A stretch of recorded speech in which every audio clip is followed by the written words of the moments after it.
Alors, le thème du message de ce matin, réussir dans sa vie selon Dieu. Ce n'est pas selon les hommes. Réussir dans sa vie selon Dieu. Voilà le thème que Dieu a choisi. Et là aussi, Dieu me faisait vivre cela. Comment on était en train d'enseigner sur la réussite, c'est que c'est le besoin. Il y a un fait de parler de la part du Seigneur. Mais l'autre fait, c'est rechercher le besoin de l'Église.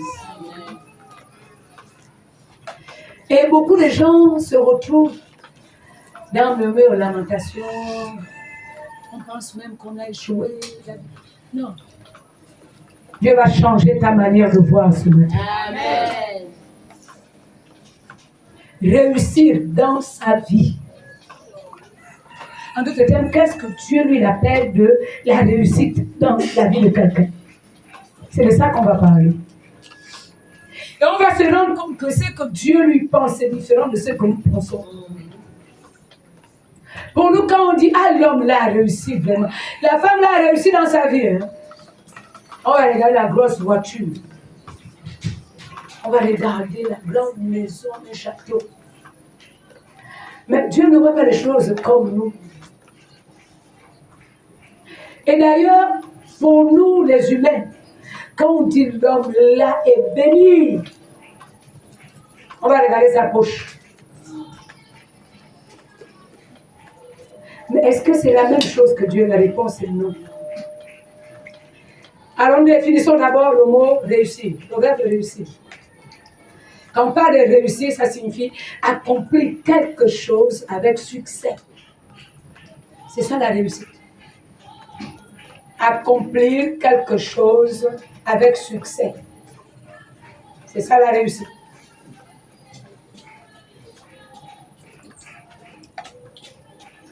On va encore ajouter, c'est mener à bien quelque chose. On ne parle pas de réussite s'il n'y a pas les résultats. La réussite n'a de valeur que lorsqu'on atteint les résultats attendus. Pour ne pas dire les objectifs qu'on s'est assignés. Alors maintenant, bien-aimés, on va prendre l'exemple de Jésus-Christ. À quel moment on apprécie la réussite? Est-ce que c'est au début? Et d'ailleurs, c'est l'Éternel qui parle. La fin d'une chose vaut mieux que l'autre. J'ai découvert dans mes modestes recherches qu'il y en a même beaucoup aussi des personnes qu'on appelle les faux prophètes, faux pasteurs, faux docteurs, qui n'ont pas commencé par la fausseté. Il y en a là-dedans des personnes que Dieu réellement a appelées au ministère. Mais entre le début du ministère et là où la personne se retrouve, on s'est détourné. Et du coup, on devient le faux. Donc, bien aimé, ce dont nous allons parler aujourd'hui, c'est du sérieux. Dis à celui qui est à ta gauche, à ta droite, c'est du sérieux.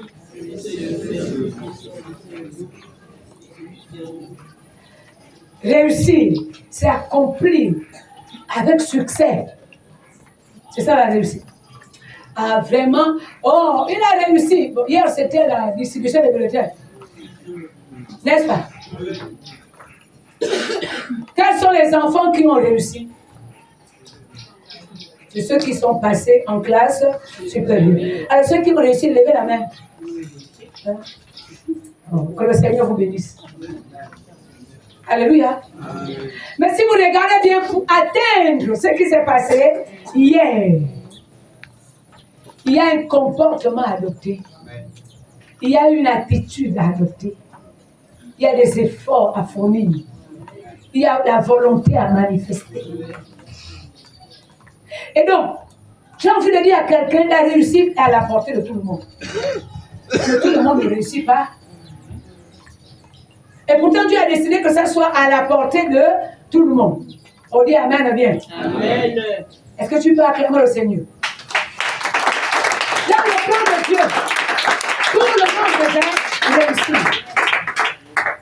Mais sur la terre, les uns réussissent, les autres échouent. Il y a même les redoublés. Les redoublants. Ceux qui sont abonnés au redoublement. Il faut expliquer. Ils sont trop intelligents. Rassurez-vous, ils ne sont pas bêtes. Ils sont intelligents. Mais ils sont distraits. Ils confondent les priorités dans leur vie. Alors pour réussir, bien aimé, on a besoin de regarder les priorités.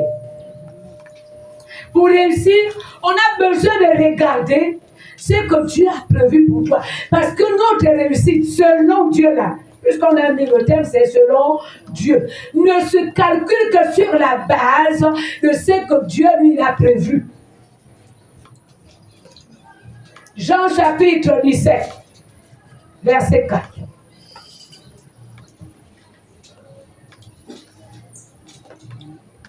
Le Seigneur nous amène à être précis et concis. Jean 17.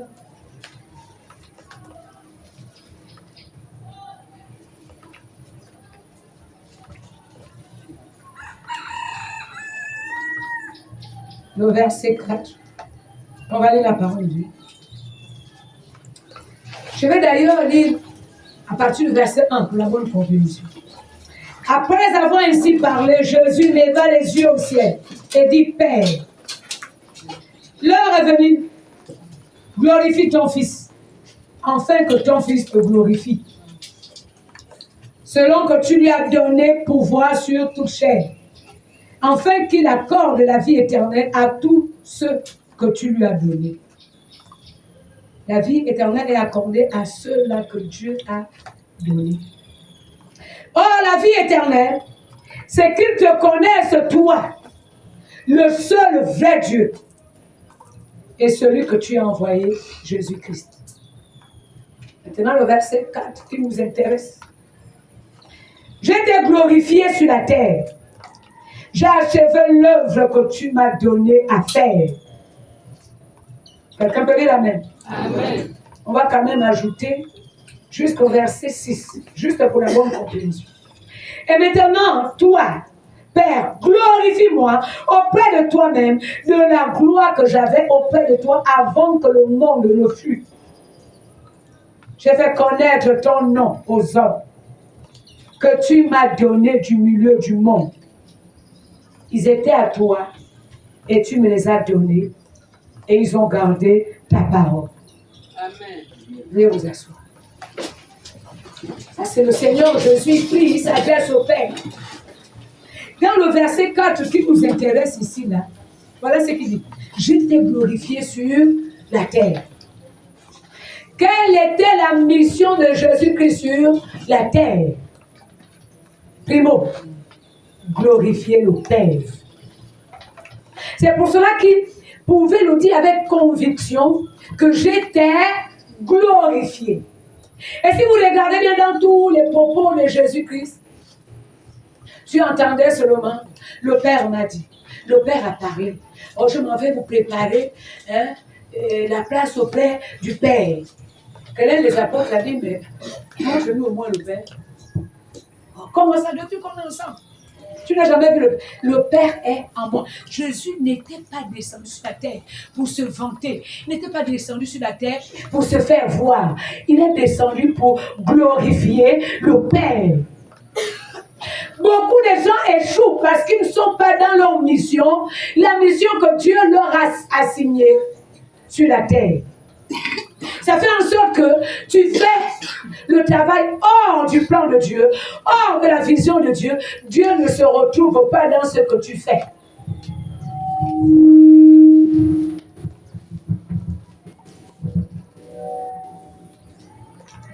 On ne peut pas réussir ailleurs. si ce n'est là où Dieu a dit que tu sois. Et le Seigneur Jésus l'a dit au Père. Il ajoute encore, j'ai achevé l'œuvre que tu m'as donnée à faire. Non seulement la première mission, c'était de glorifier le Père. Il n'a fait que ça. Il a vanté le mérite du Père. Il a présenté le Père. Mais si vous regardez aujourd'hui, nous, la maison de Dieu, là, hein, nous les chrétiens, là, il y a des moments où on parle à notre nom. On ne parle pas au nom de celui qui nous a envoyés sur la terre. Et même l'apôtre Paul, s'adressant aux Colossiens, a dit, quoi que tu fasses en parole, en acte, et fais-le seulement au nom, fais-le seulement pour Jésus-Christ. Ne cherche pas une vaine gloire. Ne cherche pas que les gens t'apprécient. Ne cherche pas que les gens t'acclament. Ne cherche pas qu'on te regarde. Ne cherche pas qu'on dise même que tu es bien. Cherche à ce qu'on dise que le Dieu que tu pries est bien. Cherche à ce que les gens comprennent que le Dieu en qui tu as placé ta confiance est le meilleur. Et toutes les fois que nous nous mettons à faire la promotion de ce Dieu, la promotion de Jésus-Christ, bien aimé, vous allez vous rendre compte que tu vas aller de gloire en gloire. Tu vas aller de faveur en faveur. Dès lors que tu commences à faire obstacle à Dieu, dès lors que tu commences à te faire voir, la tendance est que tu vas décliner. Si, tu vas tomber. Ça, c'est une évidence. Dieu ne partage pas ça avec quelqu'un d'autre. Il peut t'utiliser aujourd'hui, comme il peut utiliser quelqu'un d'autre lui-même. Je me souviens avec maman Christiane, j'étais invitée dans une assemblée. C'était un programme, il y avait beaucoup d'hommes de Dieu invités. Et là-dedans, voilà le prédicateur. Moi là, quand je prêche, les gens pleurent, il fait l'étalage de lui. J'ai regardé maman Christiane. En fait, il n'a pas rendu témoignage que Dieu l'utilise. Il a rendu témoignage que lui, il fait pleurer. J'ai dit à maman Christiane, c'est foutu. Et pourtant, il a bien commencé. Quels que soient les espoirs que tu peux faire, toi et moi là, il n'y a pas quelqu'un de toi et moi là qui est parti mourir à la croix de Golgotha pour que les âmes là soient sauvées. Et s'il y a quelqu'un à qui on doit rendre la gloire, c'est celui qui fait. Est-ce qu'il y a quelqu'un ici que moi j'ai changé sa vie? En fait, si j'ai le pouvoir, pourquoi je ne change pas hein? Ça allait être facile. Je fais seulement ça. Dans ma maison, tout a changé. Je fais dans ma famille, tout a changé, n'est-ce pas? Mais si vous me regardez bien, moi aussi, je me tourne vers Dieu là-bas pour dire, Seigneur, si tu ne fais pas quelque chose, vraiment, il a fallu que j'utilise même un mouvement de foi. Je ne vous dis pas, mais ça a été une bénédiction. J'ai dit aujourd'hui, non, ça va changer. Pourquoi? Parce que même moi là, je n'ai de force qu'en lui. Vous enlevez Jésus là, il n'y a plus rien. Vous enlevez le Saint-Esprit, il n'y a plus rien. Est-ce qu'on se comprend? Cela ne veut pas dire qu'il n'y a pas Dieu en moi. Non, ce n'est pas ce que je suis en train de dire. Il y a beaucoup de gens plongent dans l'orgueil. C'est quand ils se rendent compte qu'ils deviennent importants. Mais ils ne se rendent pas compte que ce que j'ai vu là, c'est la manifestation de Dieu, sûrement parce que je me suis approché du Père. À Dieu lui seul la gloire. Je vais peut-être vous étonner, mais il m'est arrivé une fois. Ça, c'est l'un de mes secrets, je vous le dis. Je n'ai pas à me le dire. J'ai dit au Seigneur, tu gardes tes auteurs. Je ne m'embrouille pas avec. Moi, je ne vais pas imiter Satan, qui a voulu qu'il soit aussi honoré au même titre que son créateur. Je n'ai pas le temps pour ça. Tu me donnes la bénédiction, tu gardes tes auteurs. C'est ce que moi je veux. En qualité de fille du Dieu très haut. Quand nos enfants, vous voyez les enfants dans nos maisons, Est-ce qu'il cherche les honneurs? Est-ce qu'il cherche à être vu dans la maison? Il cherche à être reconnu. Il cherche à manger correctement. Il cherche les cadeaux d'anniversaire. C'est pas ça la vérité. Moi, je suis fille. Que l'Éternel, lui, et qu'il me donne ce dont j'ai besoin.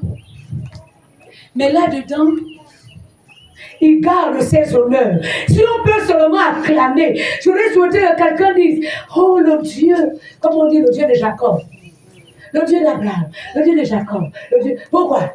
Parce qu'on a vu Dieu bénir Abraham. Parce qu'on a vu Dieu bénir Jacob. Est-ce que quelqu'un peut dire amen bien?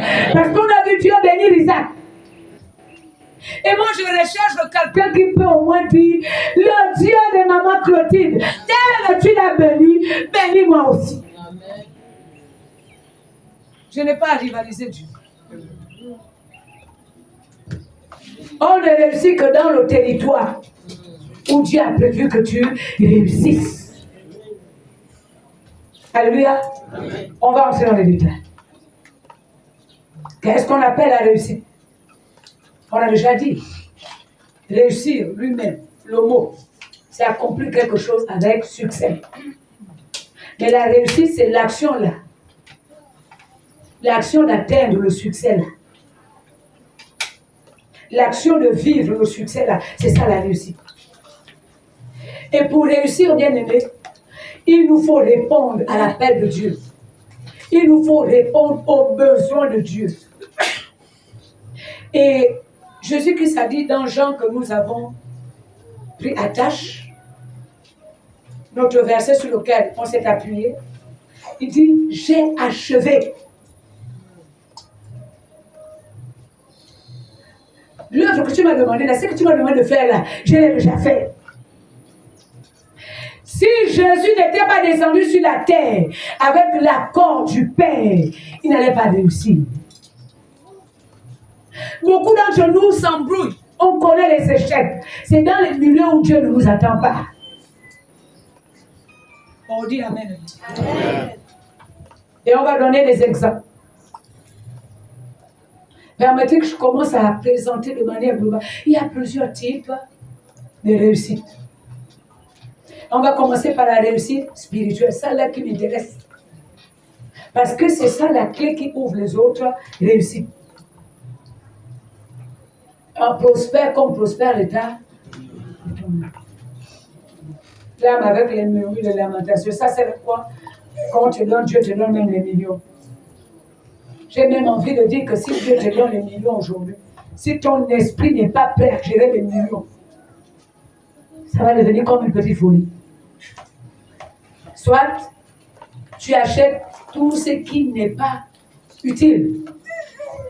Donc tu gaspilles l'argent. Soit tu deviens orgueilleux parce que tu crois que tu es au-dessus de tout le monde. Vous avez déjà vu les gens qui ont l'argent. Tu ne parles même de Dieu, ni Dieu quoi. Je me souviens quand... Non, Dieu est bon, Dieu nous aime. Vraiment, il nous aime. Toi qui es là, il faut bénir Dieu, il faut le servir. Dieu nous aime. Dans l'aveuglement spirituel, moi je pensais que les gens qui allaient à l'église, ce sont les ratés de la vie. Je vais vous dire pourquoi je pensais à cela. Je regardais ceux qui allaient à l'église, qui m'invitaient même d'aller à l'église. Il n'y avait pas de travail, il n'y avait pas de situation sociale équilibrée. Il n'y a rien qui fascine.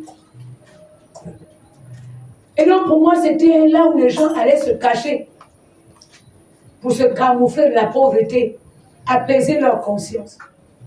Mais si je me regarde aujourd'hui, qu'est-ce qui m'amène encore à aller à l'église? Si c'était que les ratés qui étaient à l'église. On ne peut pas réussir une vie chrétienne, une vie spirituelle, s'il n'y a pas une dose de discipline, s'il n'y a pas l'ordre. Et donc, nous parlons ici, on commence par là, la réussite, mais sur le plan spirituel. Qui est celui qui a réussi sur le plan spirituel? Ce n'est pas celui qui vient tous les jours à l'église. Celui qui a réussi à établir une relation d'intimité réelle avec Dieu. Celui-là, quand il parle, Dieu écoute. Et quand Dieu lui parle, lui aussi, il écoute. Celui qui Dieu utilise quand il veut, comme il veut. Celui qui Dieu se plaît même à le voir. Oh, dis-moi un amen. Amen. Et la réussite spirituelle commence par la crainte de Dieu. Tu ne peux pas réussir spirituellement si tu ne commences pas à craindre Dieu. Voilà pourquoi tout à l'heure, le Seigneur nous a amenés à demander pardon, c'est vrai, puisqu'il y avait des reproches, des choses à arranger. Attends, tu viens quand même à l'église. Même nous, dans le monde, on disait, quand tu arrives dans un village, ce sont les païens. Quand tu arrives dans un village, pour marcher, il faut observer la manière dont les propriétaires du village marchent. Si tu les vois marcher, un pied, toi aussi, sur le mouvement. Est-ce qu'on se comprend? Mais il y en a les gens qui arrivent. Dès que tu arrives dans une maison,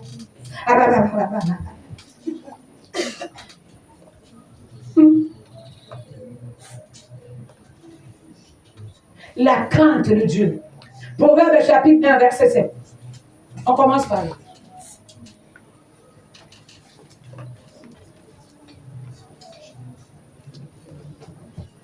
La crainte de Dieu, ce n'est pas la peur de Dieu. Oh, Dieu risque de me châtier. Non, Dieu est un bon Père. Il aime. Il fait du bien. Alléluia.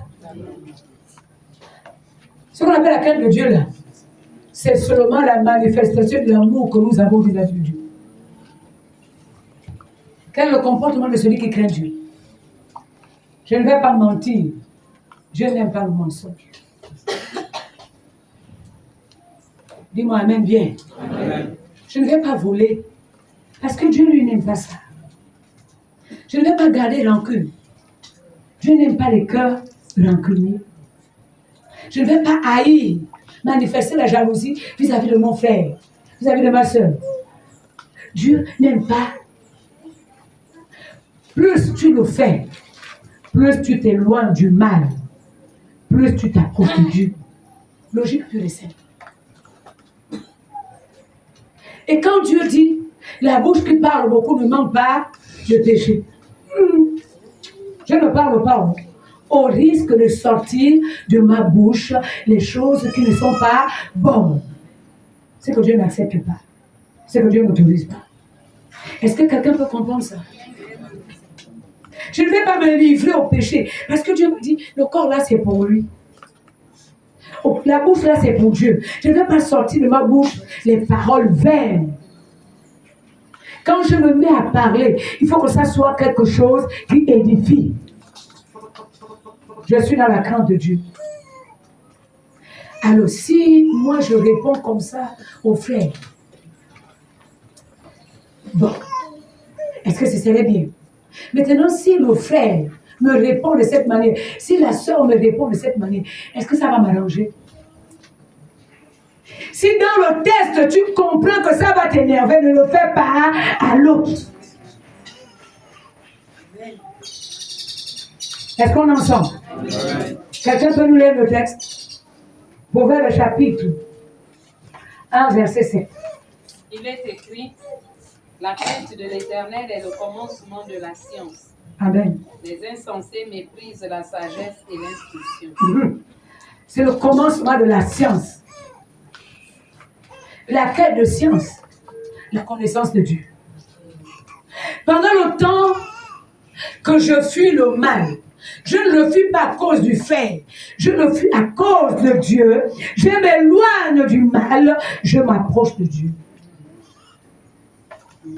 Mais si je m'approche de Dieu, il est le Dieu des réussites. Auprès de Dieu, il va me dire ce que je dois faire. Auprès de Dieu, je vais puiser la force.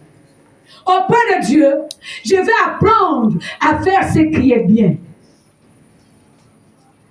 Il y a une histoire dans la Bible, c'est Caïn qui tue son frère Abel.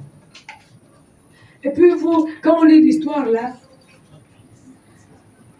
quand Dieu demande à Caïn où est son frère, Dieu dit, hein, certainement si tu agis bien. On va un peu regarder. La crainte de Dieu nous amène à agir bien. On n'a pas de problème avec les gens. Quand bien même quelqu'un vient te chercher par là, est-ce que tu es obligé de répondre? Tu n'es pas obligé. Hein? Le verset 6, c'est le verset 7 qui est important par rapport au contexte. Et l'Éternel dit à Caïn, pourquoi es-tu irrité? Genèse 4, verset 6. Et pourquoi ton visage est-il abattu? Verset 7. Certainement, si tu agis bien, tu releveras ton visage. Et si tu agis mal, le péché se couche à la porte. Et ses désirs se portent vers toi. Mais toi, domine sur lui. Amen. Pendant le temps que tu agis bien, c'est-à-dire, tu fuis de faire du mal.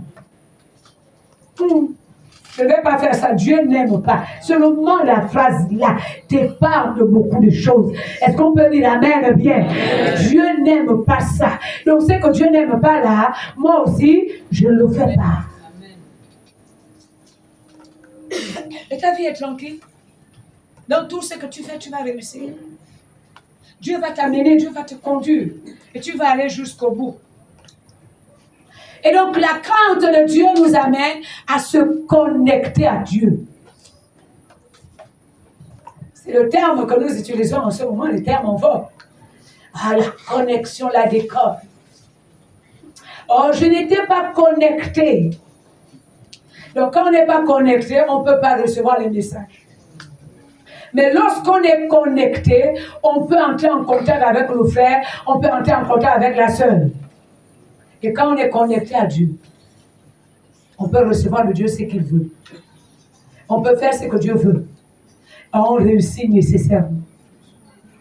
La crainte de Dieu nous amène à la faveur. Vouloir ou pas vouloir. Puisque tu crains Dieu et que Dieu regarde dans ton cœur que tout ce que tu fais, ta priorité, c'est de satisfaire le cœur de Dieu. Il fait quoi? Il approuve tes voies. Et la Bible dit, si l'Éternel approuve les voies des hommes, l'Éternel fait quoi? Il dispose favorablement à son égard. J'aime la dernière partie. Même. Et donc, du coup, tu mènes une vie paisible. Tous tes ennemis, Dieu les convertit en amis, en femmes, en source de bénédiction. Et pourtant, nous le savons, hein, c'est dans Romains, chapitre 8, à partir du verset 28. Toutes choses concourent au bien et ceux qui sont appelés selon son liste. N'est-ce pas? C'est ce que la Bible dit. Alléluia. En d'autres termes, tout ce qui est mauvais que tu considères comme étant mauvais là, contribue à ton bien si tu aimes Dieu. Et la crainte de Dieu est l'expression de l'amour pour Dieu. Je ne vais pas déranger le cœur de Dieu. Je ne vais pas faire ce qui irrite le cœur de Dieu. On ne peut le faire que lorsqu'on aime Dieu. Ceux qui ne craignent pas Dieu, ce sont les gens qui n'ont pas l'amour pour Dieu. Et ceux-là qui ont l'amour pour Dieu, vous allez vous rendre compte qu'ils font tout pour plaire au cœur de Dieu. Pendant le temps qu'ils font tout pour plaire au cœur de Dieu, ils plaisent aussi au cœur des êtres humains. Alléluia. Pendant le temps que tu te connectes avec Dieu, dans laquelle on se connecte avec Dieu, Dieu ouvre les portes. Même les portes qui sont verrouillées. Là, on n'a dit pas d'embauche pour tout le monde. Il y aura embauche pour toi. Alléluia. Mais c'est la vérité. Là où on a dit, tu ne réussiras pas. Même si tu es né dans une famille où tout le monde, on a déclaré que personne n'est réussi. Toi seul, tu as réussi. Si. Dieu ouvre les portes. Alléluia. Alors si tu fais de Dieu la priorité, tout ce que tu fais, oh Dieu, Dieu te garde en paix. Dieu te bénit. Dieu te sécurise. Est-ce qu'on peut acclamer le roi des rois? Pendant le temps que Dieu te sécurise, tu ne feras que croître. Jésus-Christ faisait quoi? Il croissait en stature, en sagesse et en grâce. Mais comment? Il croissait devant Dieu et devant les hommes. Pendant le temps que tu te connectes, tu t'appuies avec Dieu, la logique voudrait que Dieu t'amène à croître. Tu es entré dans l'église, païen, tu deviens responsable dans une église. La croissance est visible. Tu es entré colérique, tu deviens l'homme qui pardonne. Quand on t'embête là, tu ne ressens rien. Parce que le cœur a changé. Oh, mais tu es entré chemin. Dieu dit, si l'état de ton âme a changé, qu'est-ce qui m'empêche encore de te donner le chemin? Et Dieu vit avec ses calculs. Il sait que s'il te donne, tu vas donner à Dieu et tu vas donner le meilleur. Alléluia. Amen, amen. Je bénis le Seigneur au moins aujourd'hui. Les membres de la sécurité sont à l'œuvre. Que quelqu'un dise Amen bien. Et je dis, bien-aimé, la réussite spirituelle se mesure par les dons spirituels et les dons ministériels. Tu as changé. En toi, Dieu se manifeste. Il t'utilise pour bénir les autres. Tu as été guéri. Par toi, Dieu passe pour apporter la guérison à la guérison. Tu as été délivré. Par toi, Dieu passe pour délivrer aussi les autres. Amen, amen. Tu as été béni. Par toi, Dieu entre dans ta maison, dans ta famille, pour apporter la bénédiction à tous ceux qui sont membres de ta famille, membres de ta maison. Réussir spirituellement nous amène à exercer un ministère puissant, un ministère glorieux. Alléluia. Est-ce qu'on a dit réussir selon Dieu ici signifie avoir une voiture? Même si Dieu nous donne ça pour nous accompagner. J'ai transféré dans le groupe Info sur Public, et chez les responsables, un message. Je ne connais pas le pays dont la dame était en train de parler. Elle est au service de Dieu. Ceux qui sont dans les groupes, la WhatsApp peuvent écouter. Elle a connu la mort clinique pour 4 minutes seulement. Et donc, elles ont témoigné dans ces 4 minutes comment le Seigneur Jésus l'a amené et ce qui a été, c'est ce que le Seigneur lui a montré. J'ai aimé la partie où on présentait les églises designées, les lumières sont beaux fixes, il y a les beaux carreaux, Dieu n'est pas contre ça. Mais Dieu l'approuve quand nous avons lavé nos cœurs, lavé nos âmes. Si on est pur dans nos cœurs. Dis Amen bien. Amen. En fait, la beauté dont le Seigneur recherche, c'est d'abord au-dedans de toi. Ton esprit, un esprit pur. Que Dieu peut passer par pour agir. Donc, on peut parler aussi de la réussite scolaire. Pour ceux qui vont à l'école. Comme on peut parler, réussite scolaire, c'est qu'on passe en classe supérieure, on gagne les diplômes. J'aime bien le milieu scolaire, c'est d'abord mon milieu. Et dans ce milieu scolaire, il y a les échoués. Il y a les gagnants. Et à l'intérieur de la catégorie des échoués, on va se rendre compte que la catégorie qui fait mal, c'est les redoublants. On a redoublé la classe. L'année prochaine, on te répète encore les mêmes choses. Bon, au Gabon, on avait dit qu'il n'y a plus d'exclusion à cause des moyens. Je ne sais pas si la loi a été annulée. Les enfants avaient le temps de tripler. 3 ans dans la même classe. Tes amis avec lesquels tu es entré là ont déjà traversé la classe de 3e. Tu es en train de les lorgner comment ils sont. Ceux avec qui tu as fait la 4e là, peut-être sont en terminale, en première. Toi, tu es en train d'acclamer la réussite des autres. Et puis quand l'autre sort dans la grande classe, toi aussi tu sors dans la petite classe, vous vous retrouvez à la cour. Il y a la réussite dans le mariage. Si Dieu t'a appelé à être dans un foyer, encore moins Dieu a appelé tout le monde à être marié. Dis amen bien. Amen.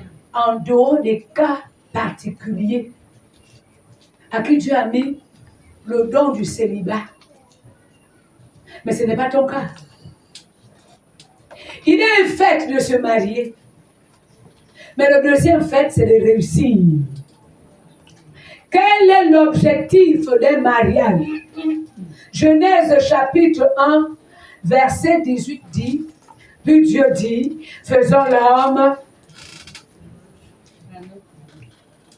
Non, ce n'est pas l'humain. Il n'est pas bon que l'homme soit seul. Et je lui ferai une aide. Si vous regardez à l'intérieur, dans le mariage, il y a la complémentarité, il y a la consolation. Dis amen bien. C'est ça les fonctions du mariage. Un mariage réussi, ce n'est pas un mariage là où il n'y a pas les prises de bec. Encore moins 2 êtres humains d'éducation différente, on les associe, il y aura quand même il y a la différence entre les éducations. Mais un mariage réussi, c'est là où les deux se complètent. L'autre connaît ses limites et connaît les capacités de l'autre. Là où l'autre a les faiblesses, l'autre a les talents, les deux se complètent. Et la maison est équilibrée. Quelqu'un peut lever la main? Donc, on va se lever, on va acclamer le Seigneur. Quand on parle des vraies choses. Non. Il faut que vous me regardiez bien. Est-ce qu'on peut acclamer plus fort le roi des rois?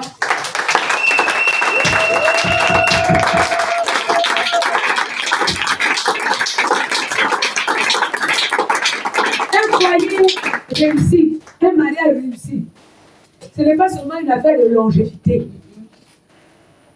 Il y a les cosses. C'est ce qu'on dit, non?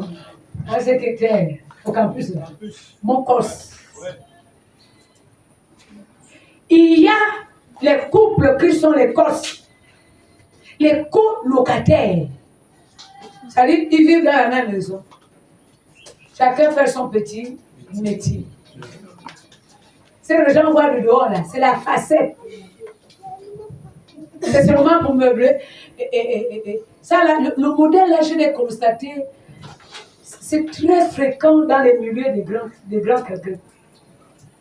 Parfois, ils ne dorment même pas dans la même chambre. Chacun a sa chambre. Mais à la cérémonie, ils sont ensemble. Hypocrisie au premier degré. Et si vous regardez bien, c'est le monde là où il y a beaucoup d'hypertension, estomac. Les gens meurent à petit feu à cause de la solitude. Physiquement, on semble être marié. Non, en fait, le mariage réussi dépend de la détermination de l'un et l'autre. Alléluia. Et pour réussir dans sa vie, réussir dans le travail aussi, on peut faire une carrière professionnelle réussie. C'est que tu as atteint tes objectifs. Ce n'est pas une affaire d'avoir les galons au travail. C'est une affaire de faire le travail avec efficacité. que même le chef connaît que sans toi là, il y aura problème. Que tu sois femme de ménage, que tu sois secrétaire, non, arrange-toi à être incontournable par la qualité de ton travail. De la manière à ce que quand tu n'es pas là, même le chef sait que tu n'es pas là. Non, il va même apprécier la valeur. Il va comprendre combien tu occupes une place stratégique. Oh, soyons la même chose dans le foyer. Que le mari sente que vraiment là, il perd les pédales. Il ne sait même pas là où il y a le gobelet. Parce qu'il y a quelqu'un qui fait son travail correctement. Il était habitué à ce qu'on le sait. Donc il ne sait pas là où on laisse le gobelet. Et quand la femme n'est pas là, il s'embrouille même. Tu peux décider de réussir. Et de l'autre côté, soit le mari où, quand tu es absent, ta femme sent vraiment que le chef de la maison là n'est pas là. Ce n'est pas la catégorie où ta présence est égale à ton absence. Il n'est pas là. Il est resté, il est en voyage. Il vient quand? Je ne sais pas. Bon, il parle comme ça. Après. Est-ce qu'on peut décider de réussir? Réussir, c'est un problème de volonté. On désire réussir en tout et pour tout. Et lorsqu'on désire réussir, on met les moyens. Le premier moyen ici, là, c'est la volonté. La force pour accomplir, poser des actes. Ceux qui réussissent, ce sont les gens qui sont actifs, qui agissent, et non les paresseux. Et vous regardez même à l'école, comme on disait là, ceux qui ont redoublé là, c'est les paresseux, ils n'étudiaient pas. Et ceux-là quand même, qui, pendant le temps que l'enseignant parle, l'élève écoute, repart à la maison, relit quand même les notes, étudie et fait le devoir les bonnes notes. Naturellement, il va gagner. Mais celui qui vient, on dépose le cahier au fond. Quand on arrive en classe, moi j'ai déjà vu ça plusieurs fois. Où est ton cahier? Madame, j'ai confondu le cahier avec le cahier. On n'a pas lu à la veille.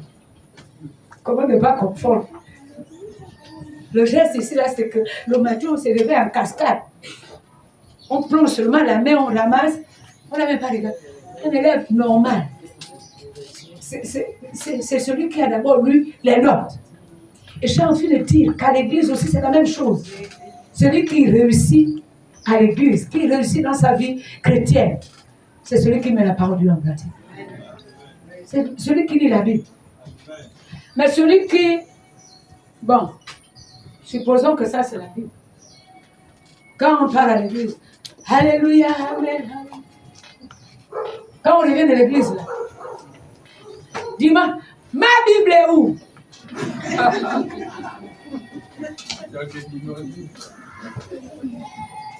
Comment on fait pour chercher la Bible dimanche, alors que logiquement, samedi dans la soirée, en principe, on a lu.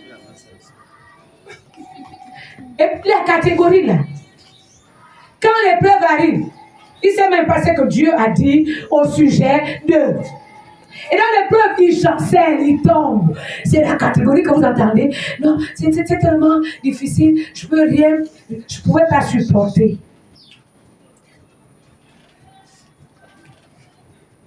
Est-ce que quelqu'un m'écoute? Puisqu'il ne lit pas la Bible, il ne prie pas. Les spécialistes, abonnement prie pour moi. Gisèle, prie pour moi, s'il te plaît. L'autre là-bas, prie pour moi, s'il te plaît. Donc, tout le monde va prier pour toi, sauf toi-même prier pour toi. Bon, pendant le temps que tu attends que les autres prient pour toi, donc l'autre va d'abord laisser ses besoins pour se concentrer sur tes besoins. Quelqu'un avec moi? Amen. On peut réussir avec un peu de volonté. On peut décider de faire de ta vie une vie épanouie, une vie joyeuse. Tu peux même réussir dans tous les domaines de ta vie si tu décides de réussir. On peut aussi réussir dans le ministère. Alors Dieu t'a appelé au ministère.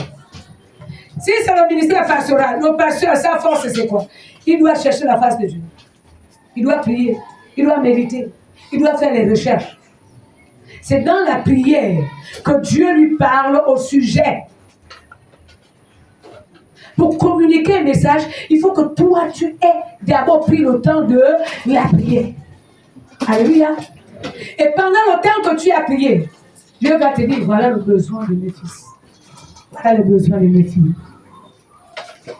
Mais voilà que tu ne pries pas. Méditer, tu ne médites pas.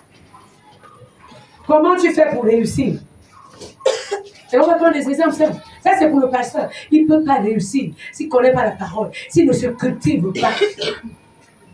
Il y en a même aussi, quand on dit, on va lire la Bible, on dit Genèse, la personne a Apocalypse. Il ne sait même pas là où le livre de Genèse, c'est ça. Voilà.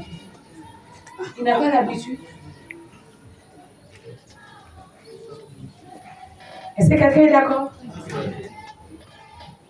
Alléluia.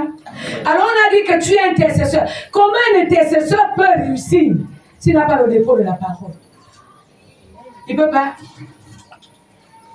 Encore moins s'il n'y a pas le cœur de bonté, un cœur compatissant. L'intercesseur, c'est celui qui est l'avocat entre Dieu et les hommes. Donc, ce qu'il voit auprès de Dieu, là, il donne aux hommes. Ce qu'il voit auprès des hommes, là, il plaide, il implore la miséricorde pour que Dieu pardonne, pour que Dieu libère. Est-ce qu'on peut dire amen bien? Est-ce que quelqu'un a suivi le mouvement ce matin? C'est pas ce qu'on a fait. On n'est pas ici pour livrer les gens à la malédiction. On est ici pour sortir les gens du gouffre. Objectif à atteindre, chacun doit entrer au ciel. Alléluia. Et le deuxième objectif, dans la marche avec Dieu, là, que nous marchons dans toute la dignité. Qu'on marche avec Dieu dans la noblesse. Disons amen bien. Comment on fait pour réussir? On va terminer en répondant à cette question. Comment? On fait comment pour réussir? On peut réussir dans le mariage, on peut réussir au travail, sa vie professionnelle, on peut réussir sa vie spirituelle. Donc on peut faire ce que Dieu veut. On peut réussir. Mais comment on fait? Josué chapitre 1, verset 8. On commence par le premier comment. Et les autres là-bas, je vais donner les références pour venir à la maison. Josué, chapitre 1, verset 8. Que ce livre de la loi ne s'éloigne point de ta bouche. Médite-le jour et nuit. Et quelle est la raison? Pourquoi? Pour agir fidèlement selon tout ce qui est écrit. Car c'est alors que tu auras du succès dans tes entreprises. C'est alors que tu réussiras. Alors pour réussir, il faut découvrir la parole de Dieu. Il faut mériter la parole. Il faut s'accommoder à la parole. Il faut mettre en pratique la parole de Dieu. Alléluia. Il faut confesser la parole. On a besoin de paroles, rien que parole. Mais la parole est qui? La parole de Dieu. Et on va prendre un peu des exemples. Comment on peut adapter ça? Par exemple, pour réussir dans ta vie, dans ta carrière professionnelle, qu'est-ce que Dieu dit à propos du travailleur? Mais si tu regardes la Bible, tu vas entendre là, celui qui travaille, c'est celui que Dieu bénit. Il y a même un verset qui dit que celui qui ne besogne pas ne mange pas non plus. Donc, si tu es paresseux, il n'y a rien. Vous et moi, nous savons que ça soit l'administration, elle soit civile, militaire, que ça soit le privé. Il n'y a pas quelqu'un qui est chef d'entreprise, chef d'une administration, qui est ami au paresseux. Il vient au travail à 11h. Or, le travail devait commencer à 8h. Vous et moi, nous savons que le licenciement, c'est le mot phare chez les privés. D'abord, le salaire est lié, ton arrivée, pointé. Le jour que tu arrives, pointé, la régularité et la ponctualité. Mais à l'église aussi, Dieu bénit. Dis amen, bien. Amen. Il y a les anges qui nous pointent, qui évaluent ce que nous faisons. Et puis, s'il y a les rubriques dans la grille d'évaluation, ponctualité, on marque le point. Régularité, on marque le point. Le service, on marque le point. L'ensemble de tout ça, là, c'est ça là qui fait la note finale pour que tu gagnes. Toi et moi, nous savons là où tu seras. Toi et moi, nous connaissons. Chacun connaît sa note. C'est la vérité, non? Est-ce que chacun ne connaît pas sa note? Bon, on va un peu faire l'exercice le plus simple. Chacun va se noter. De 1 à 10. Je commence par la chose la plus simple. La ponctualité au culte. Toi-même, tu te notes là combien? Venez à l'église à l'heure. Ça, c'est le caractère ponctuel. Tu te notes combien? Est-ce que j'ai besoin de faire le commentaire? C'est toi-même, non? Maintenant, on va mettre la deuxième rubrique. La régularité. De être régulièrement au culte. En dehors de ceux-là que le travail agace. C'est-à-dire le programme du travail. Et tu dois prier pour que Dieu te libère. Qu'il y ait le temps pour Dieu. Et amène bien. C'est là qu'il manque le culte. Oh, le travail. Si tu dis au Seigneur, le travail là m'empêche d'être à mon rendez-vous avec toi. Arrange mon emploi du temps. Dieu va arranger. Le plus souvent, les gens ne le font pas parce que les heures qu'on ajoute là, si elles sont payantes, c'est seulement la gourmandise d'argent. Alors maintenant, on regarde. Régularité au culte. La note va de 0 à 10. Toi-même, là, tu te notes combien? On va ajouter un autre paramètre. Dieu nous a créés pour le servir. Donc quand nous venons à l'église ici, que tu le veuilles pas, sache qu'il y a un travail que Dieu a réservé pour toi. Absolument. Sinon, comment tu expliques? Dieu a regardé beaucoup de gens qui sont sur la terre, même dans ta famille, il y a encore beaucoup de païens. Dieu t'a regardé toi, c'est toi qui l'as attiré. C'est parce qu'il y a la tâche, il y a le travail que Dieu lui attend que tu fasses dans sa maison. Maintenant, nous allons nous noter nous-mêmes. Ce n'est pas quelqu'un. De 0 à 10, le service dans la maison de Dieu. La contribution que nous apportons dans la maison de Dieu. De 0 à 10, tu te notes combien?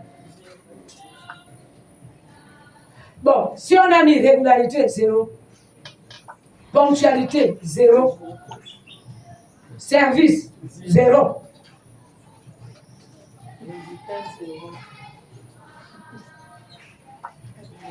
Est-ce que quelqu'un peut comprendre pourquoi la vie parfois tourne en rond? Est-ce qu'on peut décider ce matin de réussir? Alors on y va. On va donner quelques exemples. La loi de Dieu dit quoi? Parce que la réussite dépend du domaine.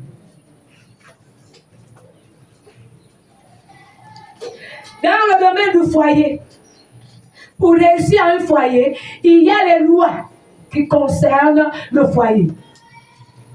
Et ce matin, Dieu te dit que ces lois ne s'éloignent point de toi. Médite-les, applique-les. Jour et nuit. Qu'est-ce qu'un époux doit faire? Tu le fais. Qu'est-ce qu'une épouse doit faire? Tu le fais. Amen, amen.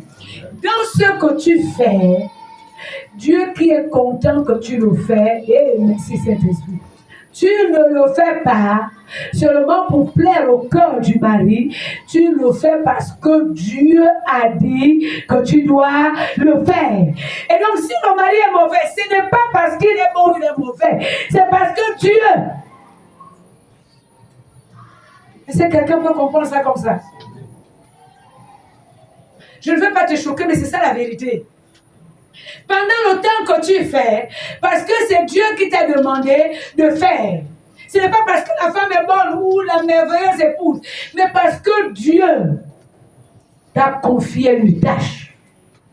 Logique, comment tu vas réussir? Tu ne pourras que réussir. Que l'époux couvre sa femme. Ce n'est pas le genre d'époux. Ma femme là, elle est mauvaise, elle parle beaucoup, elle est comme ça, elle est comme ça. Tout le quartier, agent publicitaire, c'est le mari lui-même. En fait, ce qu'on ne comprend pas là-dedans, c'est que pendant le temps que tu nous dis aux gens, tu jettes en pâture même ta propre dignité. D'abord, quand tu passes au 5, c'est l'homme que la femme maltraite là. Tu as un nom. L'homme que la femme maltraite. Tu as un nom. C'est la même chose aussi avec les femmes. Oh, Marie là, l'homme là, l'homme là, l'homme là, parle, continue à parler. Tout le monde sait. Ah, c'est la femme que le mari maltraite là. C'est le nom, non? C'est ton grade. Parce que tu as sorti ce qu'il ne fallait pas. Maintenant, quel est le conseil qu'on peut donner aux gens? Dis à Jésus-Christ. C'est lui qui garde les secrets. Je dis la vérité. Dis à Jésus, c'est lui qui garde les secrets. Alléluia. Amen. On ouvre la bouche qu'à la personne que le Seigneur Jésus t'a dit, va vers un tel. Seigneur, t'a prié. Seigneur, à qui je veux me confier? Parce que quand ça déborde dans le cœur, tu as besoin quand même de parler avec quelqu'un. Alléluia. Ou parler à quelqu'un. Alors maintenant, Seigneur, à qui je vais me confier? Si Dieu te dit, va chez maman Gisèle, c'est qu'il y aura la solution. On ne parle pas à n'importe qui. On ne dit pas à n'importe qui. Tu risques même d'aller conforter la position de celui qui est à l'origine de tes problèmes. Moi, j'avais de la peine à me confier. Je ne sais pas si... J'avais même fait 1 ou 2 fois aller se confier à un membre de la belle famille. Erreur. Amen. Vraiment. Ça, c'est quelle erreur? La majorité des problèmes de foyer viennent de là. Tu ne sais pas celui qui incite le désordre. Pendant le temps que tu es en train de pleurer et parler, celui qui est à l'initiative de la situation que tu viens en train de sourire et rire, quand tu tournes le dos, non, on ne donne pas trop d'honneur à quelqu'un. Parle avec Jésus-Christ. Dis Amen bien. Amen. Alléluia. La femme là me dépasse. Comment elle ne va pas te dépasser? Est-ce que tu joues ton rôle d'époux? Ou alors tu joues ton rôle d'époux là? Quelle est la raison? Tu le fais pourquoi? Si tu es le style, je vous nourrir dans cette maison, vous me fatiguez. Un père de famille qui nourrit la maison, tu as fait quoi d'extraordinaire? Nourrir la femme et les enfants, c'est quoi? C'est ta tâche, c'est ta responsabilité. La Bible dit quoi? Que l'époux prend soin. Tu as fait quoi d'extraordinaire? On aurait souhaité quelqu'un qui se plaint, qui dit tous les jours je prépare ma femme assise. Là, on va dire mais non, là vraiment la soeur exagère. C'est pas acheter la nourriture, c'est quoi? C'est ton rôle. C'est ta tâche. Quelqu'un avec moi ce matin? Amen. Alors vous allez vous rendre compte que pour réussir, il faut regarder la loi, que ce livre de la loi. Dans la loi de Dieu là, il y a des lois qui concernent le mariage, il y a les lois qui concernent le travail, Tu vas au travail, tu ne travailles pas, tu bafoues au travail, comme les femmes de ménage. On prend le balai, en haut, en haut, en haut, en haut, en haut. On balance la poussière sur la moquette. Le jour que la maîtresse de la maison va soulever la moquette, tout est en bas là-bas. La poussière de 1 mois, de 2 mois, c'est en bas là-bas. Même l'argent que tu gagnes là ne va pas te profiter. C'est pas moi. Mais encore moi, c'est la vérité. Tout le travail que nous faisons avec négligence, on ne tire pas profit. On ne tire pas profit. Si même un ministère, tu le fais avec négligence, tu seras parmi les redoublants. Et le redoublant ici, c'est celui qui mène un ministère léger, superficiel. Et tu vas passer d'insatisfaction à insatisfaction. Tu peux décider de réussir. Alléluia. Amen. Un père de famille qui a réussi à sa mission, ce n'est pas celui seulement qui achète les cahiers, qui veille. Si les parents veillent sur leurs enfants. J'ai fait un autre constat pour nous qui sommes au ministère. On vient prêcher les enfants des autres. Les nôtres sont chez nous. On encadre les enfants des autres. Nos enfants ne sont pas dans le ministère.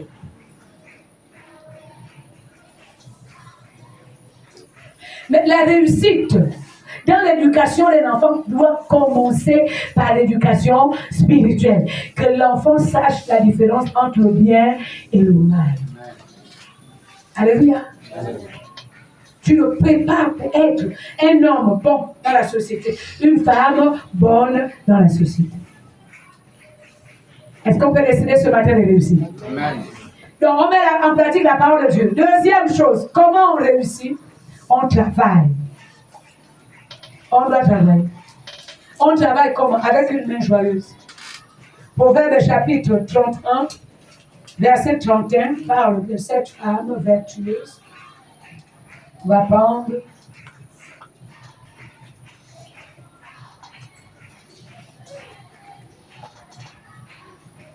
ce passage pour voir comment on travaille. On travaille avec une main joyeuse. C'est même le dernier verset. La Bible dit, récompense-la du fruit de son travail. Si vous regardez vers le haut, vous allez voir le travail. Responsabiliser les enfants, attribuer des tâches. Et comporte ses œuvres la loue. Ça, c'est pour la femme vertueuse. Mais si on donne ça, on l'applique dans notre contexte, on récompense quelqu'un qui a travaillé. Dieu est le rémunérateur favori. Et donc, petit travail, comme les Chinois disent, petit argent, petit salaire. On va un peu le faire comme les Chinois. Petit travail dans la maison de Dieu, petite bénédiction. Grand travail, grande bénédiction. C'est à toi de choisir.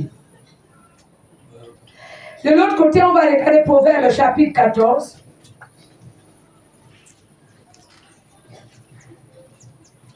Il nous faut travailler avec une main joyeuse. On travaille avec joie. On garde les enfants avec joie et non pas avec murmure et lamentation. Alléluia. On sert Dieu avec joie. Dans l'église, là, on dirait que c'est moi seul que le pasteur a vu. Tout le jour. Oh, Jésus. Oh, Armand. Oh, Herbert. Régis. Pourquoi le pasteur ne voit pas les autres? C'est moi seul qui suis dérangé. En quoi te déranger pour l'œuvre de Dieu est une mauvaise chose? Quelle insensibilité! Comment tu n'as même pas compris que c'est une élection céleste? Que Dieu te fasse confiance totalement. Et toutes les fois, même quand Dieu te désigne pour une tâche, c'est que Dieu te fait confiance. Je veux même approfondir. Si Dieu te donne les enfants, c'est que Dieu te fait confiance.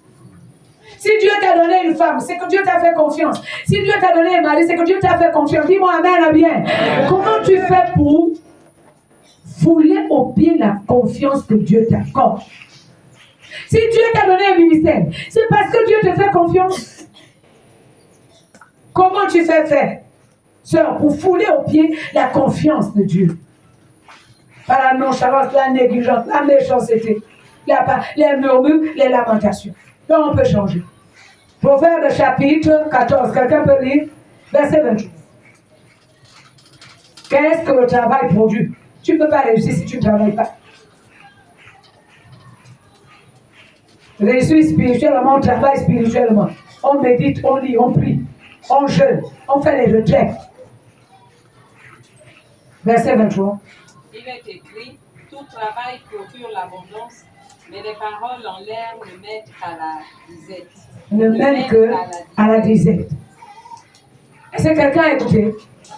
Tout travail procure quoi? Regarde tous ceux qui ont abondance sur la terre, les riches là, ils travaillent. Ils créent les sociétés. Ils se mettent à fond pour que la société réussisse. La suite, c'est quoi? Les bénéfices là. C'est ça là qui est leur richesse, le fruit de leur travail. Mais si vous regardez bien tous les pauvres là, ce sont les consommateurs à vie. Les gens qui attendent seulement vivre du salaire. Dès qu'on a touché le salaire le matin, le soir, la moitié est déjà partie. Parce que quand on arrive, on sait qu'il y a la maison à payer pour ceux qui sont en location. Il y a la nourriture à payer. Il y a l'eau, le courant. Mais tu sors seulement de l'argent. Tu ne sais que sortir. Il n'y a pas la rallonge pour combler les sorties. Comment tu vas être riche?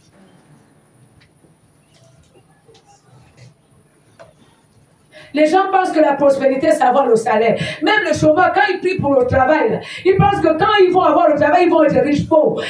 On devient prospère sur la base de la multiplication des moyens que tu as. C'est ce que tu produis au-delà, à partir du salaire qu'on appelle prospérité. C'est-à-dire, à partir de ton salaire, tu as conçu la maison. La maison, là, fait partie de la prospérité. Est-ce que quelqu'un peut acheter la main? Alléluia. Amen. Est-ce qu'on peut pousser les cris de joie?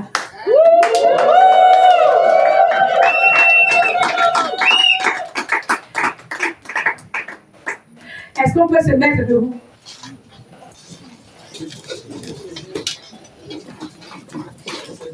Est-ce qu'on peut acclamer plus fort?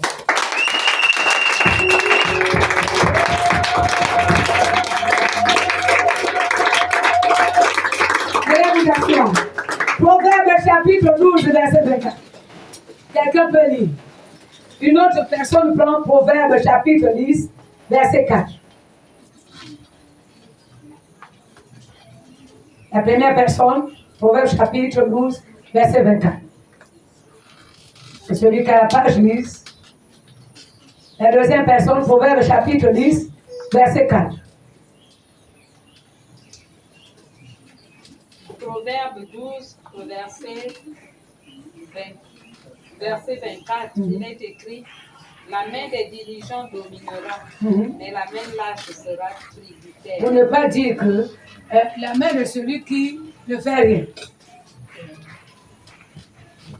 J'ai besoin de quelqu'un, on va faire un peu le geste pour tout ça. Quelqu'un peut venir? Laisse tes bagages. Moi, je mets ma main ici, toi, tu me donnes. Est-ce que quelqu'un voit?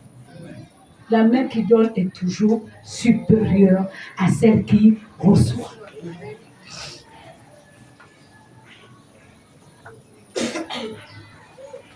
Et la Bible dit, il y a plus de plaisir à donner.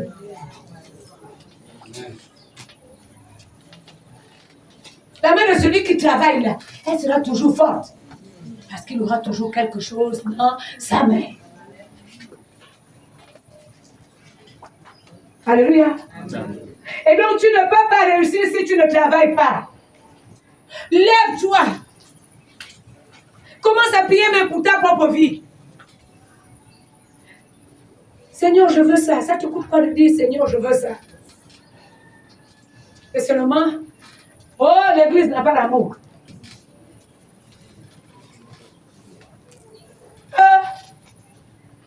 L'église n'a pas d'amour. Toi, tu as amour. Quelqu'un qui n'est même pas capable de prier pour sa propre vie va se permettre de juger parce que l'église, c'est l'ensemble. Donc, tu vas te permettre de juger tout le monde quand toi-même, tu n'es pas capable de prier pour ta propre vie. Déjà, si tu ne pries pas pour toi-même, est-ce que tu pries pour les autres? Est-ce qu'on peut décider de réussir? Alléluia. La main là, la main défaillante là, la main paresseuse là, c'est ça là que le Seigneur va enlever ce matin au nom de Jésus.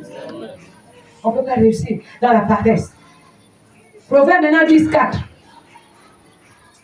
Il lit le texte.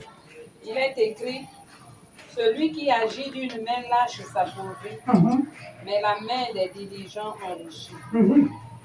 Pour ne pas dire celui qui a de la peine à travailler, s'appauvrit. Et l'autre passage, c'est encore un peu de la souplesse. Et puis la suite, c'est quoi? Vite fait et bien fait. La pauvreté aime les paresseux. Pauvreté spirituelle. Tu ne pries pas. Tu ne jeûnes pas. Tu ne médites pas la parole. Même la prière, là, c'est 2 minutes. Tu as comme l'impression que tu as gravité une montagne de kilomètres. C'est seulement la prière de 2 minutes là. Et quand on commence la prière, tu regardes les autres, Dans le cœur, tu dis, ils trouvent tout ce qu'ils disent là où ils trouvent la parole de Dieu. C'est là-bas où ils trouvent. Ils trouvent la parole de Dieu. Comment tu vas réussir? Oh, lève-toi ce matin au nom de Jésus-Christ. Même lire la parole de Dieu, même par simple curiosité. Et ce que j'ai constaté avec les paresseux, ils aiment le commémorage. Et ils aiment aussi le copinage. Ils copient sans réfléchir. On a de la peine à entrer dans la présence de Dieu pour dire ce que j'ai entendu, la faisons comme les chrétiens le verraient. On a parlé, ils viennent, ils examinent la parole. Que quelqu'un se permette même de dire ce que j'ai entendu là, Seigneur. Démontre-moi. Tu peux le faire. Il y a des choses que j'ai apprises en cherchant la face de Dieu. Ce n'est pas quelqu'un qui est venu me le dire. Je cherche la face de Dieu. Oh, la femme avec le voile. Oh, parce que quand j'ai commencé ma vie chrétienne, j'allais dans une église où il fallait mettre le voile. Maintenant, je me retrouve là en train de dire, Seigneur, l'affaire le voile, il n'y a pas voile là. On a de la peine à se situer. Dieu m'a enseigné. C'est bien écrit. La chevelure a été donnée sous forme de voile. C'est bien précis. Que celui qui se couvre la tête considère ici l'autorité de l'homme. L'homme, sexe masculin. Oh Seigneur, vraiment on a dit, la femme soyez soumise, le mari est le chef de la femme. Je suis partie sonder les Écritures. Mais tellement ça pour je voulais connaître. Et après le Seigneur me dit, regarde bien. C'est le jour que Dieu m'a dit, 1 Corinthiens chapitre 7, il m'a dit, regarde, dans les épîtres de Paul, je n'étais pas partie encore à l'Institut biblique. Dans ma recherche avec Dieu, chercher la vérité. Et Dieu m'a dit, dans les épîtres de Paul, il y a Paul qui parle, il y a moi qui parle. Et il me l'a démontré. Il me l'a démontré.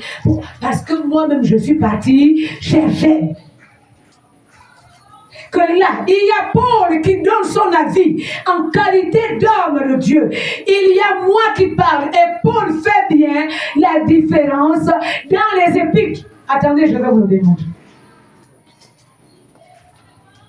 Et ça, quand le Seigneur me l'avait dit, Vraiment, j'étais très heureuse de le découvrir. Mais combien de personnes ramassent? Oh, la femme ne prêche pas. Oh, la femme, c'est l'abomination. Tu entends l'autre aussi ramasse. Oh, femme qui prêche, abomination. Ils ne connaissent rien.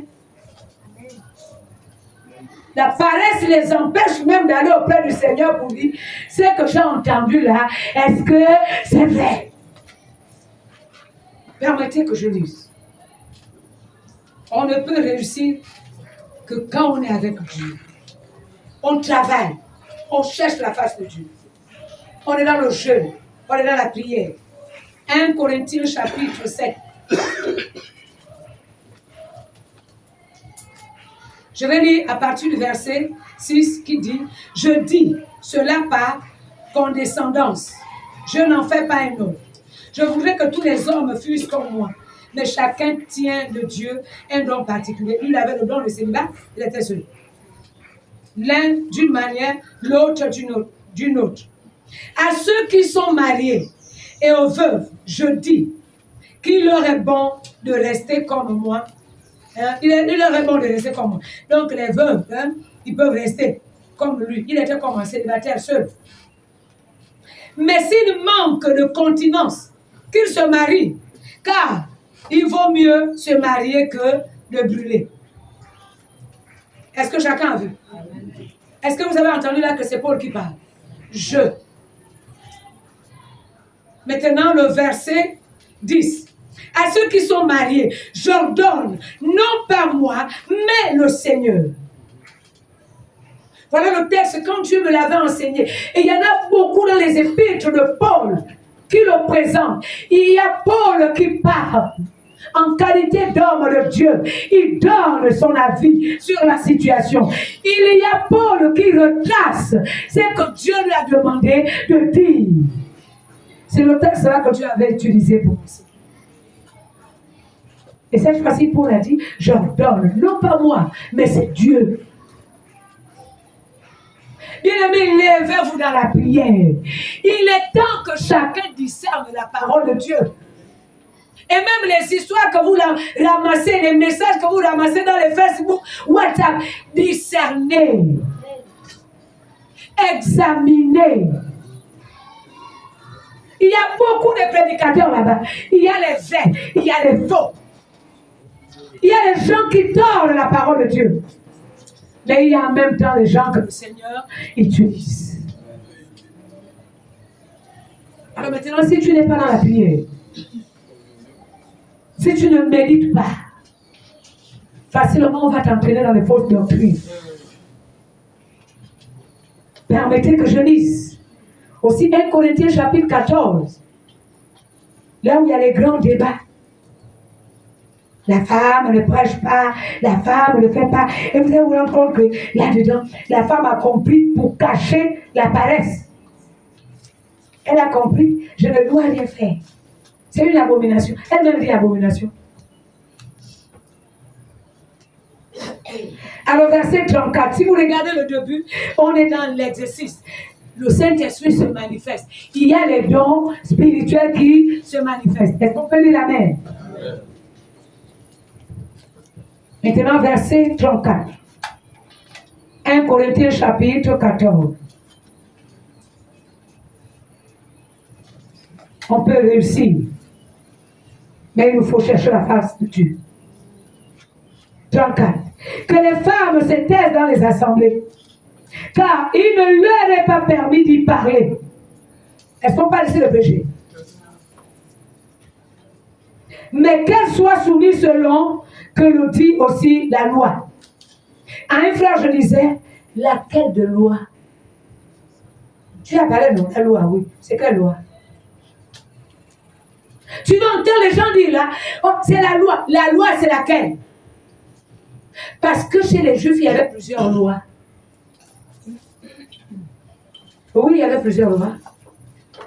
Il y en avait plusieurs. Il y a les lois qui ont été mises en place avant la déportation des Juifs en Babylonie. Il y a les lois qui ont été écrites en association avec les coutumes de la Babylonie. Laquelle? Est-ce que c'est le Talmud?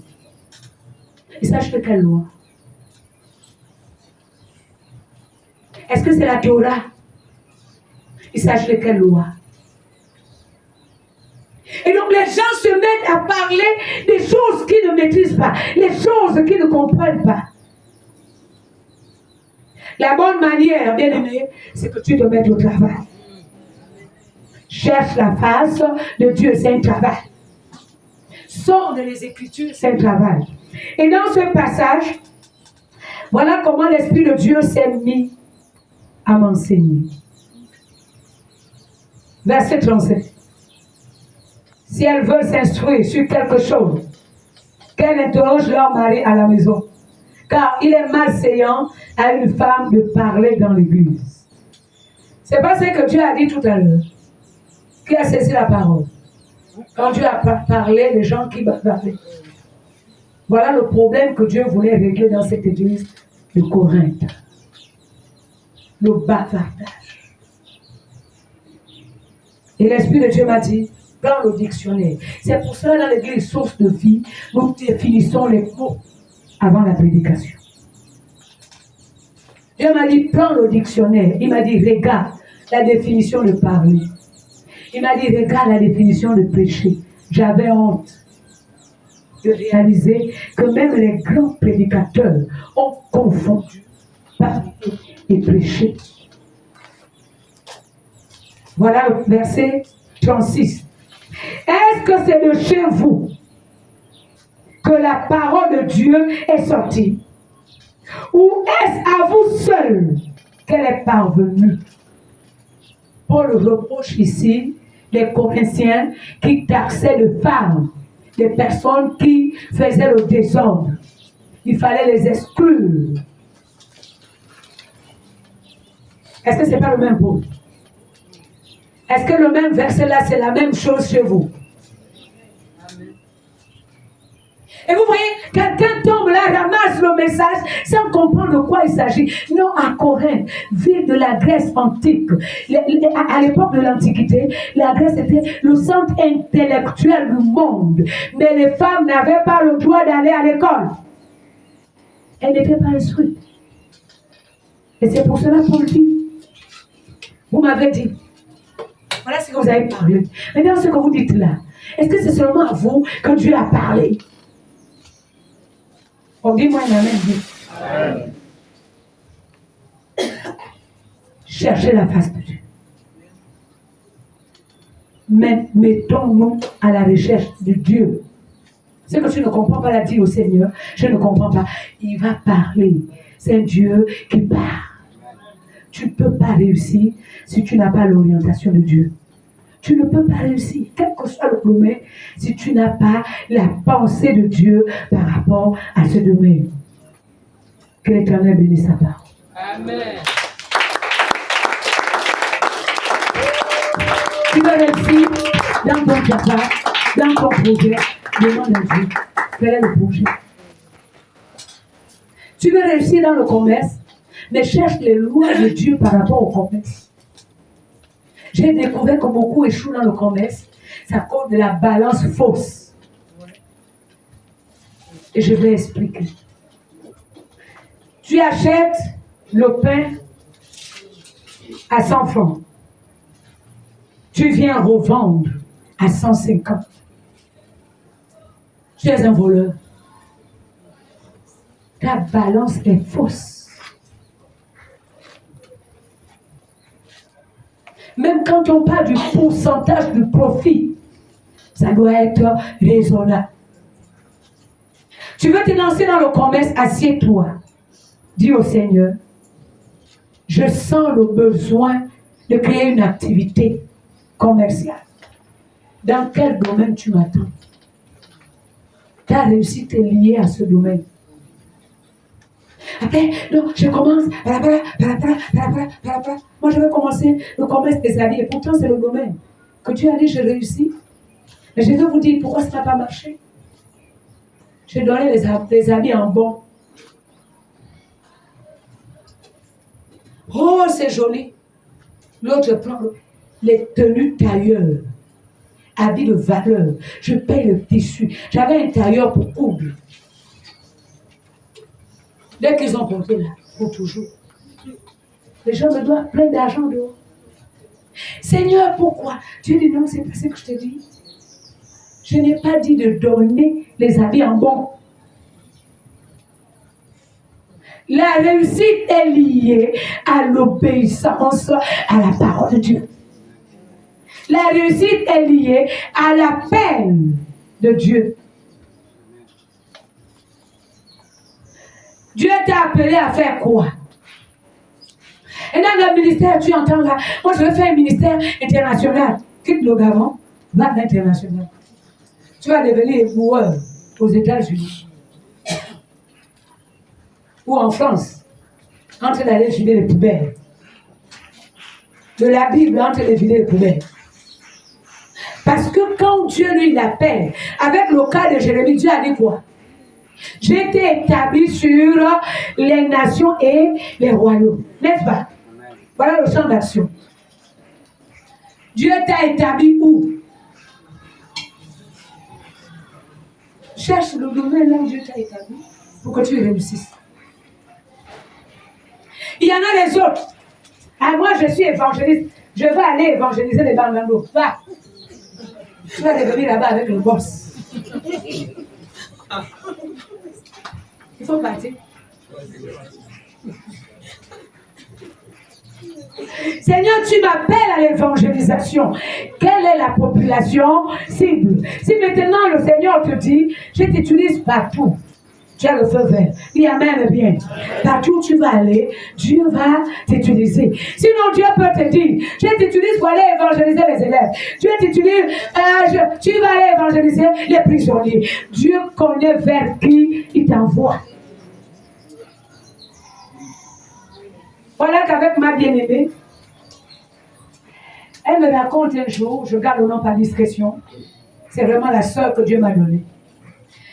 Qu'elle me voit en train de travailler, aller rendre service aux personnes du 3e âge. Et puis, elle a voulu me suivre. Et elle a perdu le chemin. Elle s'est embrouillée. Et puis, elle m'appelle le matin pour dire, ah, voilà le songe que j'ai fait aujourd'hui. J'ai dit, non, tu ne peux pas entrer là-dedans. Dans mon ministère, il y a les orphelins. Il y a les personnes économiquement faibles. Il y a les personnes du 3e âge. Il y a les jeunes. Ça, c'est les champs d'action. Il y a les femmes qui sont dans le besoin, qui souffrent. Ce sont les champs d'action que Dieu m'a dit clairement, voilà ce que j'attends de toi. Mais à elle, Dieu lui a donné son champ d'action, c'est la jeunesse. Elle voulait ajouter au travail qu'elle faisait avec les jeunes, aller prendre en compte les personnes du 3e âge. Elle est tombée dans la confusion. Mais combien sont tombés dans la confusion parce que tu es sorti du champ d'action dans lequel Dieu t'a planté. On ne réussit que là où Dieu t'a appelé. Dis-moi, amen, bien. Amen. Tu ne peux pas réussir là où Dieu ne t'attend pas. D'abord, pour que Dieu t'utilise, quand Dieu appelle, il fait quoi? Il équipe. L'équipement est lié à ce qu'il attend de toi. Il ne peut pas t'accompagner quand tu n'es pas là où lui, il t'attend. Dans le territoire où lui, il t'attend. Au moins, c'est le pasteur Bishop. Ce n'est pas mauvais. Et même quand Dieu t'appelle, dis-lui, quelle est la vision? Quelles sont les orientations?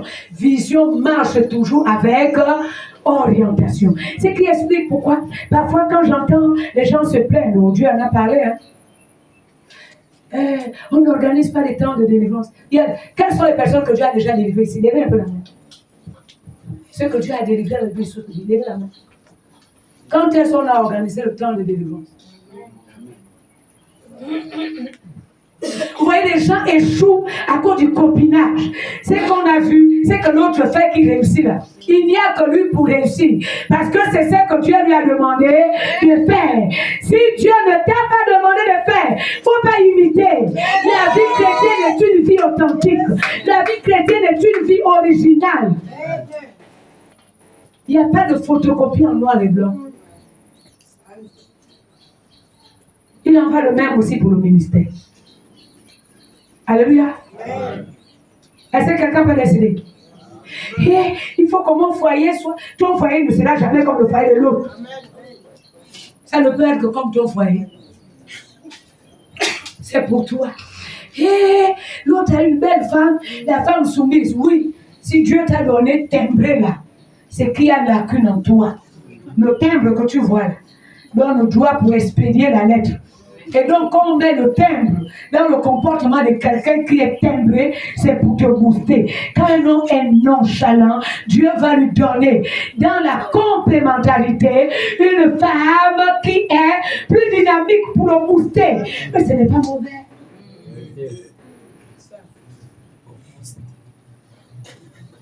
Que les papas me disent amen. Amen. Maintenant, l'homme là, vraiment, il est trop rigoureux, mais tu es trop dispersé. Si Dieu te donne un mari rigoureux, c'est qu'il veut régler l'ordre. Le problème, c'est l'ordre. Le manque d'ordre là, Dieu veut le régler en toi. Il faut un mari charismatique qui est réglo. Pour que tu t'organises bien. Qu'est-ce qui est mauvais? Oh, mes parents là vraiment, je ne sais pas, les autres les parents, ils discutent avec leurs enfants, hein, on parle. J'ai déjà entendu un frère et dire, bon, lui, et pourtant, ma femme, quand tu vois avec son père, ça parle comme des amis, mais tu es un peu têtu. On peut pas te donner un parent qui parle avec toi comme les amis. Tu vas dépasser les limites. Tu vas franchir la barrière. Il n'y aura plus de respect. Et Dieu, pour te centrer, pour te cadrer, va te donner un père rigoureux, une mère rigoureuse. Il faut qu'il y ait la rigueur en toi pour que tu changes dans ton caractère. Qu'est-ce qui est mauvais? Quelqu'un avec moi ce matin? Amen. Est-ce qu'on peut décider de réussir? Alors nous disons, réussir dans sa vie signifie, selon Dieu, signifie faire la volonté de Dieu. Accomplir ce pourquoi Dieu t'a créé. Ce pourquoi Dieu t'a envoyé sur la terre. C'est ça la réussite. Elle n'a apprécié que lorsque tu atteins tes objectifs. Quand Dieu t'a créé, il t'a envoyé sur la terre. Quels sont les objectifs qui s'est assigné? Si tu réussis à le faire, tu as réussi dans ta vie selon Dieu. Si tu échoues à ce niveau et que tu fais autre chose, tu n'as pas réussi dans ta vie. Et les frustrations dans nos vies viennent du fait que nous faisons ce que Dieu n'a pas prévu à la place de ce que Dieu attend de nous. Que le Seigneur nous aide à répondre à l'appel, à son appel, en faisant exactement comme lui il le veut, pas comme nous le voulons. Que l'Éternel bénisse sa parole. Amen. Alléluia. Et on va prier. Touchez seulement ceux qui sont à côté de vous. Et donc la pluie là c'était pour vous.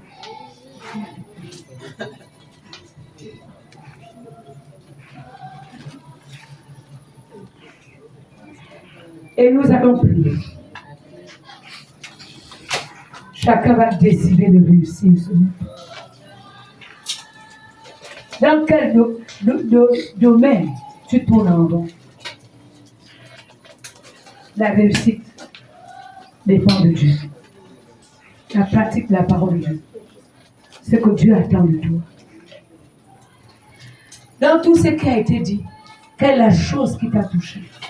C'est ça là le message qui te concerne. Élevons nos voix. Seigneur, Père. Je te rends la gloire pour la parole. Béni sois-tu, Seigneur, Dieu, pour les vérités. Seigneur, mon Dieu.